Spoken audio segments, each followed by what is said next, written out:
Hi everyone, welcome to the Small Town Editor channel. Without wasting much time, let's jump into learning how to make smooth keyframe animations in After Effects.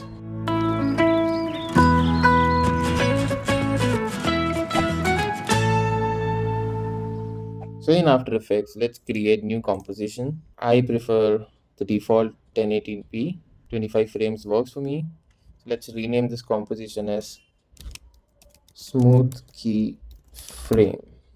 In the composition, let's make a new layer, solid layer. I'll go with my brand colors, that is black, plain black background, and then let's create some shape. You can long press on the box icon here and choose whichever shape you would like to. I'll go with circle. If you see now, this is going oval and it's not a circle. So to create a circle, you just have to press shift and drag your mouse pointer to create circle. So yellow works for me. No need to change. I'll just align it to center. No, not center. Let's animate it from left to the right. So the circle is positioned where I want it to be at the initial frame, and then let's select the circle layer and hit P. P for position. Let's create a keyframe here and let's move 15 seconds ahead, and then let's move it from left to right. So this is my keyframe. It's not at all smooth as you see. So what you can do is you can just select both the keyframes, right click it, keyframe assistant, and then click on easy ease. You can also press F9 on your keyboard. Now if you see, it's smoother than before. What we can do is we can also edit the speed.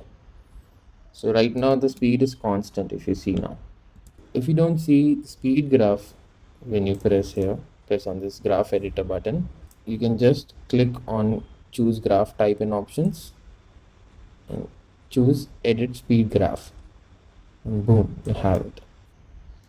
I'm pressing plus button to zoom in on my timeline, and then we can edit the graph as we want it.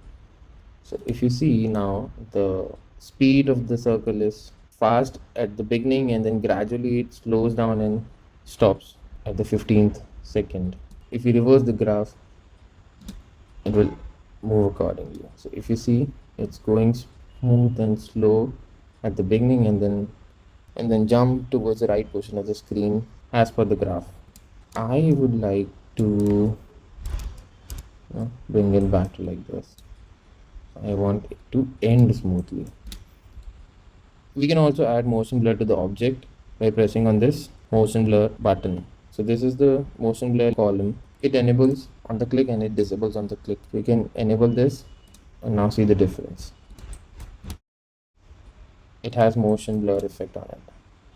And if you disable this and then see, it's not as smooth as it is when the motion blur is on. So I'll go with this. Thank you so much for watching, guys, and I'll try to make my videos as short as today's video always.